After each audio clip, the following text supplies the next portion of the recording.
మన బీసీల ప్రముఖుడు, బీసీల బాగోగులను కవితా రూపంలోకి మార్చినటువంటి ఎల్శెట్టి ప్రభాకర్ గారు ఎవరైతే కవి ఉన్నారో, మన పద్మశాలి బిడ్డ, జగిత్యాల బిడ్డ, ఆయన జయంతి వర్ధంతి ఇయాలనే, ఆయన జయంతి ఆయన వర్ధంతి ఇయాలి.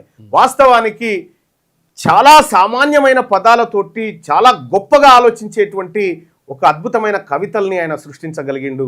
ఆయన ఎలిశెట్టి ప్రభాకర్ యాదిలో ఒక పద్యం ఏమన్నా ఉందా ఆయన కవిత?